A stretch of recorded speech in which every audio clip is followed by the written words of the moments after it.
வணக்கம். ஆகஸ்ட் 24 இன்று ஞாயிற்றுக்கிழமை.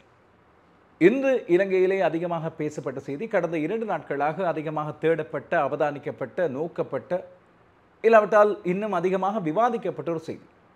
முன்னாள் ஜனாதிபதி ரணில் விக்ரமசிங்கவின் கைது. அவர் கடந்த வெள்ளிக்கிழமை கைது செய்யப்பட்டார். இன்று 3வது நாள். இன்னமும் அவர் உயர் தீவிர சிகிச்சை பிரிவிலே கண்காணிப்பிலே இருக்கிறார். அவரது மருத்துவர் சொல்கிறார், சில வேளைகளில் வருகின்ற செவ்வாய்க்கிழமை அவரால் நீதிமன்றத்துக்கு வர முடியாத போகும் அவரது உடல்நிலை கருதியது. எதிர்க்கட்சிகள் ஒன்றாக சேர்ந்து, முன்பு ரணில் விக்ரமசிங்கவை எதிர்த்தவர்கள் பல பேரும் ஒன்றாக சேர்ந்து அரசியலமைப்பு சர்வாதிகாரத்தை தோற்கடிப்போம் என்று ஒன்றுபட்டு குரல் எழுப்புகின்றார்கள். ரணில் விக்ரமசிங்கவை திட்டமிட்டு 2-3 தடவைகள் அப்படியே அறுத்தறிந்த, அவர் பிரதமராக இருந்த வேளையில் நாடாளுமன்றத்தை கலைத்து அவரை இல்லாமல் செய்த சந்திரிகா பண்டாரநாயக்க குமாரதுங்க இன்று அவருக்கு சார்பாக குரல் கொடுக்கிறார். ரணிலிடமிருந்து பிரிந்து சென்று தனியாக அரசியலை கொண்டு சென்ற ஐக்கிய மக்கள் சக்தி இன்று அவருக்காக குரல் கொடுக்கிறது. ராஜபக்சக்கள் அவருக்காக குரல் கொடுக்கிறார்கள். நாமல் ராஜபக்ச இந்த அரசாங்கம் திட்டமிட்டே சில விடயங்களை சீர்குலைக்கிறது, அதுபோல சதி செய்கிறது என்றெல்லாம் குறிப்பிடுகின்றார். அப்படி இருக்கும்போது ரணில் விக்ரமசிங்கவை ஆதரிப்போர், இல்லாவிட்டால் ரணில் விக்ரமசிங்கவின் கைதை பற்றி எதிர்ப்பாக கதைப்போர், அவருக்காக அனுதாபிப்போர் ஆகியோர் ஒரு சில முக்கியமான விடயங்களை சொல்வதை நாங்கள் பார்க்கிறோம்.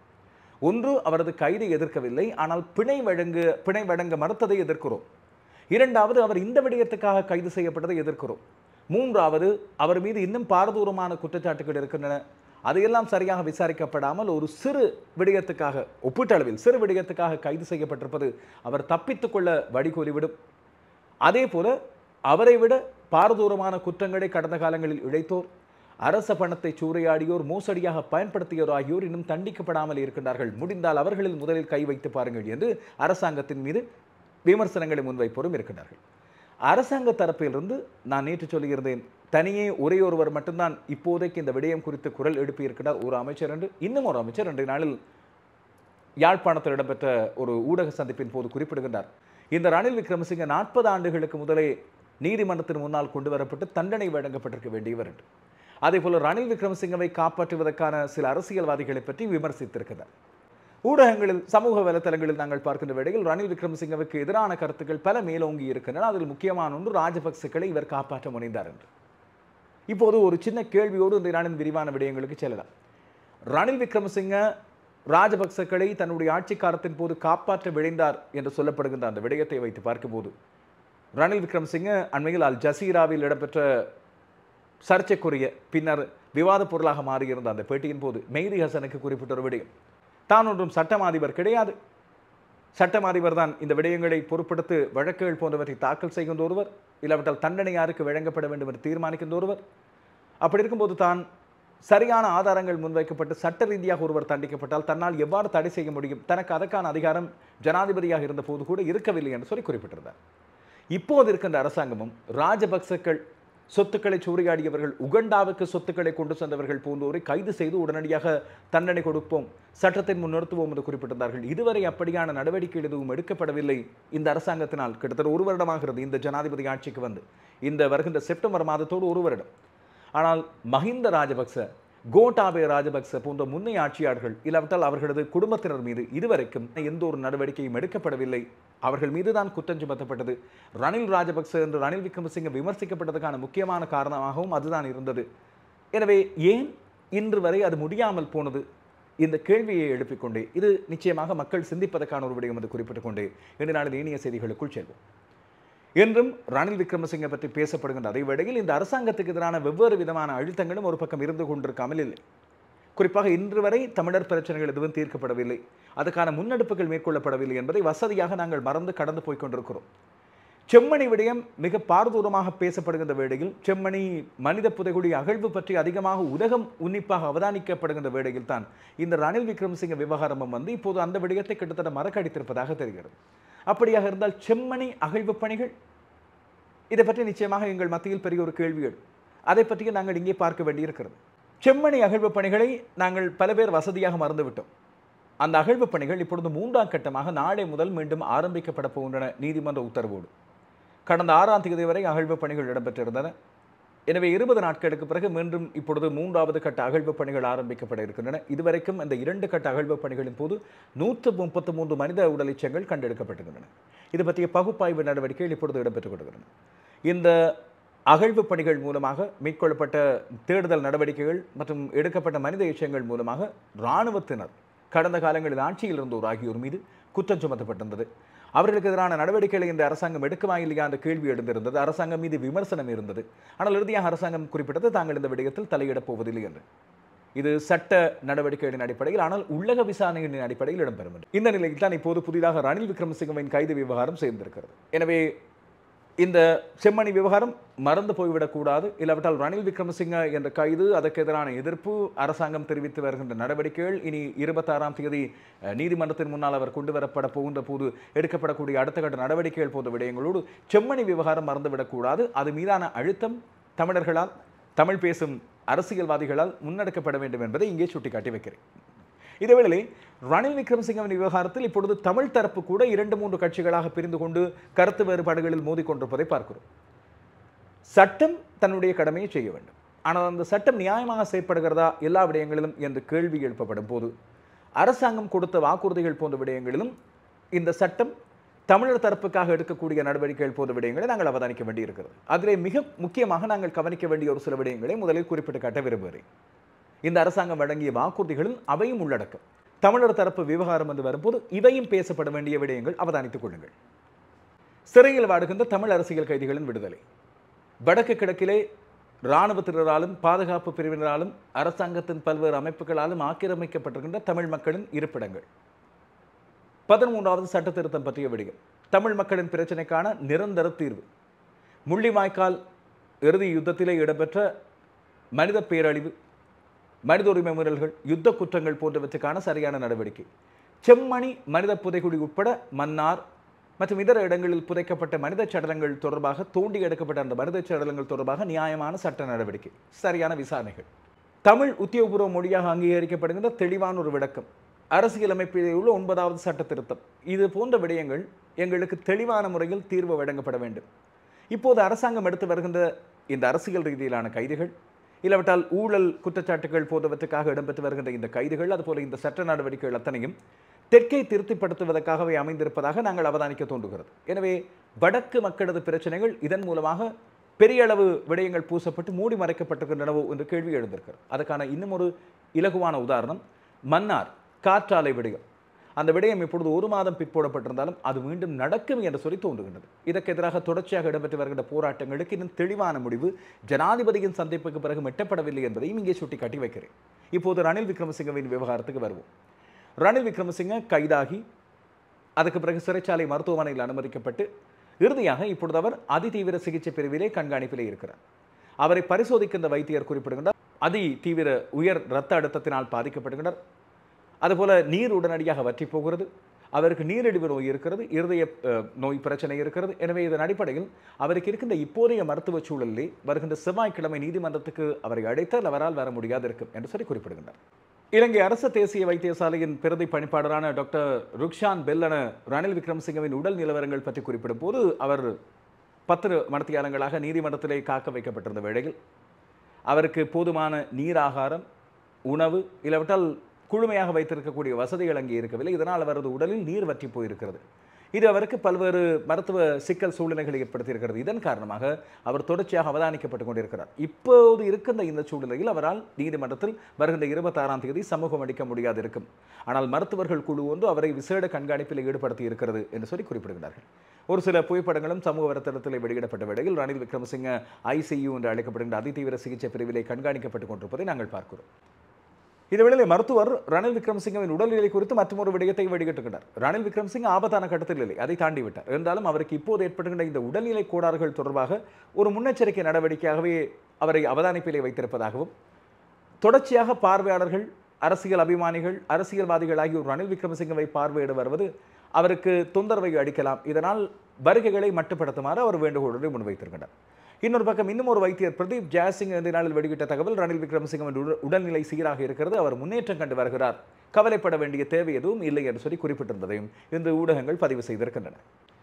இந்த சூழ்நிலையில் தான் இன்று காலை எதிர்க்கட்சிகளின் கூட்டு அமைப்பு ஒன்று ஒரு ஊடக சந்திப்பொன்றை நடத்தியது. மிக பிரம்மாண்டமான ஊடக சந்திப்பு. ஆனால் முன்னாள் ஜனாதிபதிகள் ஒன்றாக சேர்கின்றார்கள் என்று சொல்லப்பட்ட இடத்திலே இந்த முன்னாள் ஜனாதிபதியாக அந்த இடத்தில் வந்த ஒரே ஒருவர் முன்னாள் ஜனாதிபதியான மைத்திரிபால சிறிசேன. அவர் யார்? ரணில் விக்ரமசிங்க ஜனாதிபதி தேர்தலில் இருந்து போட்டியிடுவதிலிருந்து தவிர்த்து பின்னிற்க நல்லாட்சிக்கான கூட்டமைப்பு என்ற ஒன்று உருவாக்கி அதிலே முன்னிலைப்படுத்தப்பட்டு ஜனாதிபதியாக வந்தவர் மைத்திரிபால சிறிசேன.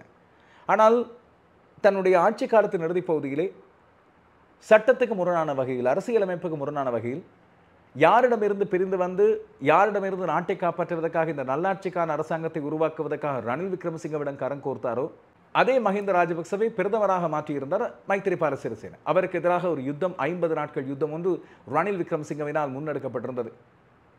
பல்வேறு சிறுபான்மை கட்சிகள் தான் ஒன்றாக சேர்ந்து ரணில் விக்ரமசிங்கவுக்காக நீதி வேண்டி நீதிமன்றம் வரை போய் போராடி அதற்கு பிறகு ரணில் விக்ரமசிங்க மீண்டும் பிரதமராக வந்திருந்தார்.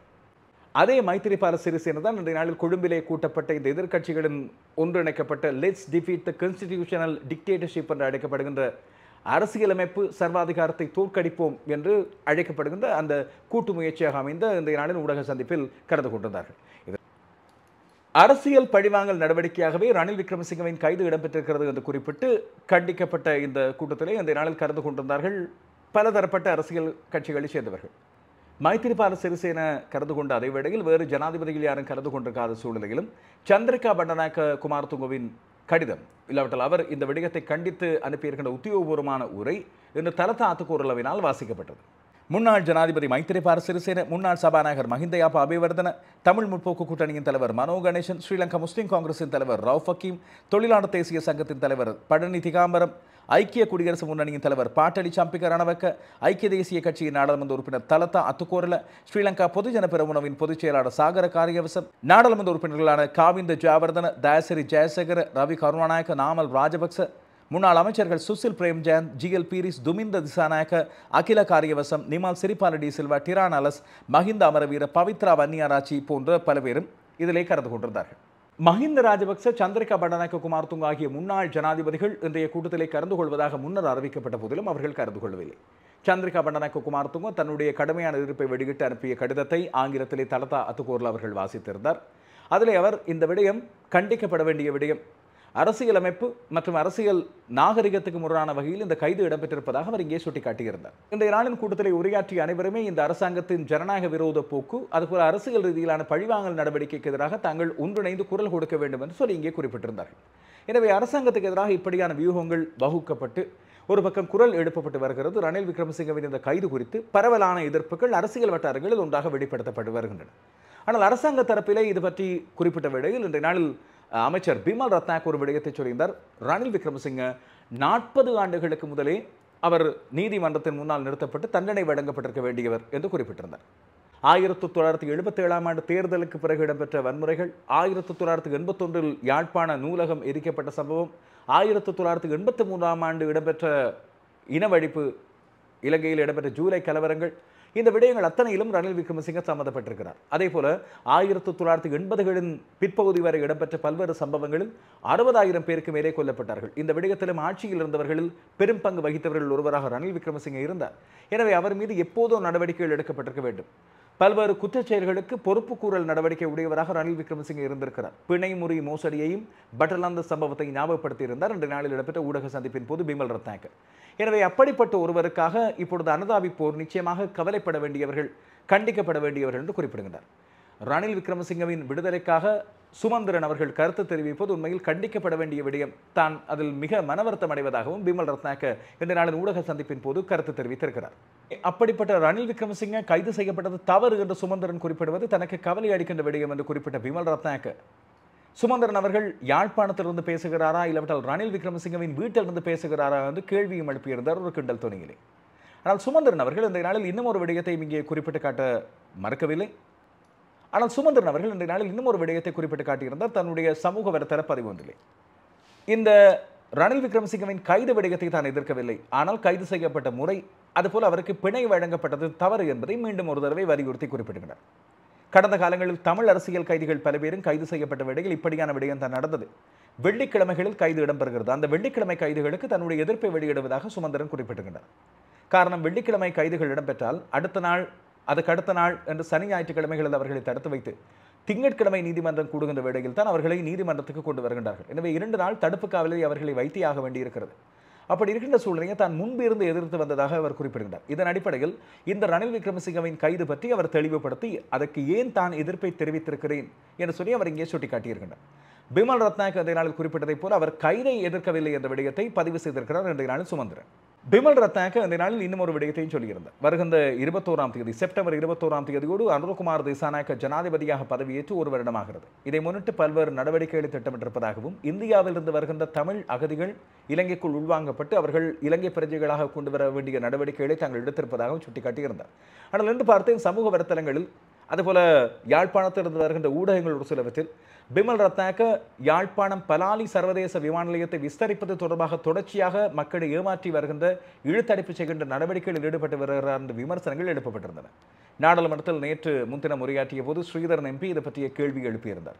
பிமல் ரத்நாயக்க இந்த விஸ்தரிப்பை பற்றி சொல்லியிருந்தார். அவர் பதவி ஏற்று அதாவது அமைச்சராக பதவியேற்று யாழ்ப்பாணத்துக்கு மேற்கொண்ட முதலாவது விஜயத்தின் போதே அதை இப்போது நடந்து கிட்டத்தட்ட ஒரு வருடமாகிறது. அந்த வேளையில் அவர் குறிப்பிட்டிருந்த விடயம் முன்னைய அரசாங்கங்களைப் போல தாங்கள் காலம் தாழ்த்தப் போவதில்லை. 4 மாதங்களில் இந்த சர்வதேச விமான நிலையம் என்று அழைக்கப்படுகின்ற யாழ்ப்பாணம் பலாலி விமான நிலையம் விஸ்தரிக்கப்படும், இன்னும் சர்வதேச விமான சேவைகள் இங்கே கொண்டு வரப்படும் என்று உறுதி வழங்கியிருந்தார். அந்த 4 மாதங்கள் இப்பொழுது கடந்தாயிற்று. இப்பொழுது மீண்டும் நாடாளுமன்றத்தில் வைத்து ஏபஸ் வந்து இறங்கக்கூடிய அளவுக்கு இது விஸ்தரிக்கப்படும் என்று குறிப்பிடுகிறார். இதற்கு இன்னும் இவ்வளவு காலமாகுமோ என்று கேள்வி எழுப்பப்பட்டிருக்கிறது. அரசாங்கம் இப்படியான விடயங்களில் சரியான பொறுப்போடு நடந்து கொள்ள வேண்டும். குறிப்பாக தமிழ் பிரதேசங்களை பற்றிய நடவடிக்கைகளில் இது வடக்கு கிழக்காக இருக்கலாம், மலையகமாக இருக்கலாம், அதை பற்றிய சரியான வெளிப்படைத்தன்மையோடான நடவடிக்கைகளை பொறுப்புக்கூறலுடனான நடவடிக்கைகளை எடுக்க வேண்டும் என்ற வேண்டுகோளையும் இப்பொழுது தொடர்ச்சியாக நாங்கள் முன்வைக்கிறோம். இதுவேளையில் ரணில் விக்ரமசிங்கவின் கைதுக்கு எதிர்க்கட்சிகள் ஒன்றாக சேர்ந்து இப்படியான எதிர்ப்புகளை தெரிவித்து வருவது நீதித்துறையை அவமதிக்கின்ற செயற்பாடாக கருதப்பட வேண்டியது என்று தேசிய மக்கள் சக்தியின் சட்டத்தரணிகள் குழு இந்த நாளில் தன்னுடைய எதிர்ப்பை வெளியிட்டிருக்கிறது. இந்த விடயத்துக்கு சட்டத்தரணிகள் சங்கமும் தன்னுடைய எதிர்ப்பை வெளியிட வேண்டும். இது சட்டத்துறையினால் எடுக்கப்பட்ட ஒரு நடவடிக்கையை தவிர எந்த விதத்திலும் அரசாங்கத்தினால் அரசாங்க அழுத்தங்கள் மூலமாக கொண்டு வரப்பட்ட நடவடிக்கை அல்ல என்பதை எதிர்க்கட்சிகள் புரிந்து கொள்ள வேண்டும் என்று அவர்கள் இந்த நாளில் வலியுறுத்தி இருக்கின்றார்கள். நாமல் ராஜபக்ச ஒரு பக்கம் இது அரசியல் பழிவாங்கலாகவே கருத வேண்டியிருக்கிறது. தன்னுடைய அரசியல் எதிரிகளை திட்டமிட்டு இந்த அரசாங்கம் நெருக்கடிக்குள்ளாக்கி வருகிறது என்று சொல்லி தன்னுடைய விடயத்திலே சொல்லியிருந்தார். இந்த நாளில் உரையாற்றிய தமிழ் பேசுகின்ற கட்சிகளைச் சேர்ந்த 2 பேர் ரவுஃப் ஹக்கீமும் மனோ கணேசனும் இந்த விடயத்தில் அரசியல் பழிவாங்கல் நடவடிக்கையாகவே எடுத்துக்கொள்ள வேண்டியிருக்கிறது. ரணில் விக்ரமசிங்கவுக்கு எதிரான அரசியல் பழிவாங்கல் நடவடிக்கையாக சிறு குற்றங்களுக்கான இப்படியான தண்டனைகள் இடம்பெற்று வருகின்றன. மனோ கணேசன் அதிலே ஒரு விடயத்தை தெளிவுபடுத்தியிருந்தார்.